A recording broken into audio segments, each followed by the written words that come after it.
მოგესალმებით მეგობრებო, მე ახლა ვიმყოფები მარტვილში, სოფელ ნაგვაზაოსა და ლეხაინდრაუს შორის არსებულ ტერიტორიაზე, სადაც მდებარეობს დედამიწის ზურგზე ერთადერთი 8 აფსიდიანი ტაძარი, საყდარი და სამწუხაროდ ეს ტაძარი, საყდარი არის ნანგრევებად ქცეული. ალბათ ბევრი თქვენგანია ნამყოფი მარტვილში, უფრო კონკრეტულად მარტვილის კანიონზე და გზის პირას მდებარე ეს საყდარი, ტაძარი, არც კი შეგიმჩნევიათ. თითქმის დაუსახლებელია ტერიტორია, რაც იმას ნიშნავს, რომ აქ ბევრი ტაძარი იყო, ბევრი საყდარი იყო, ამ ტერიტორიაზე ხალხი არ სახლდებოდა. ახლა მე გაჩვენებთ ამ საყდარს, ტაძარს შიგნიდან და თქვენ თვითონ მიხვდებით, როგორი იქნებოდა ის აშენებისას. უკან არსებული ტერიტორია არის საყდრის ტაძრის კომპლექსის ნაწილი, მაგრამ ეს ტაძარი არ არის. ტაძარს კი ახლა გაჩვენებთ შიგნიდან.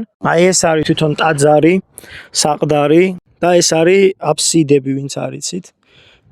ერთი აფსიდი, მეორე აფსიდი, ეს არის საკურთხევლის მხარე და საკურთხეველზე არის ამოსული ველური მცენარეები და მათ შორის საკურთხეველზე არის ამოსული ლეღვი. შიგნიდანაც დაგათვალიერებინებთ რა საკვირველია ამ ყველაფერს. რა ლამაზი ქართული ჩუქურთმები აქვს ტაძარს და ესე მიტოვებულია სამწუხაროდ. საყდარი ტაძარი ფუნქციონირებდა ერთდროს. რა ლამაზი ნაგებობაა და სამწუხაროდ ესე მიტოვებულია და ესეთი მდგომარეობაშია. ტაძარზე არის ამოსული ველური მცენარეები. დიდება უფალს. შევიდეთ ტაძარში.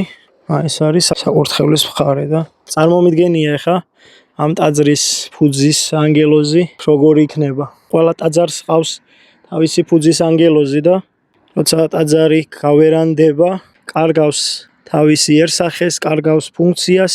იმ ტაძრის ფუძის ანგელოზი თუ წმინდა მამათა სწავლებას დაუჯერებთ, ცხარე ცრემლებითაც კი ტირის ამ ყველაფერთან დაკავშირებით.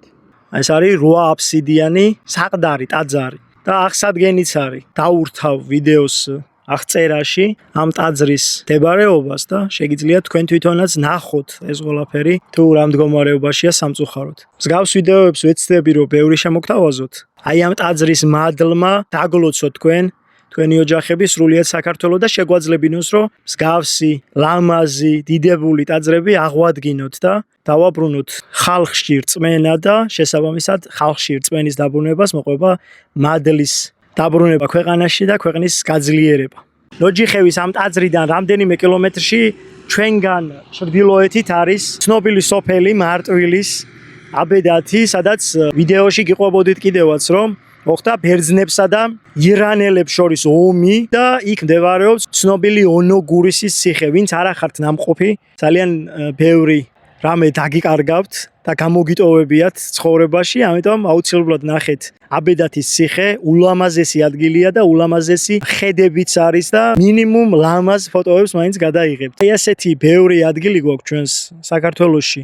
ამიტომ სხვა ქვეყნებში სიარულს და ბრჭყალებში დასვენებას ჯობს რომ საკუთარი ლამაზი ბუნება და ლამაზი ადგილები მოვინახულოთ. ბევრად უფრო იაფიც დაგვიჯდება ეგ ყველაფერი და თან პარალელურად მადლსაც შევიძენთ.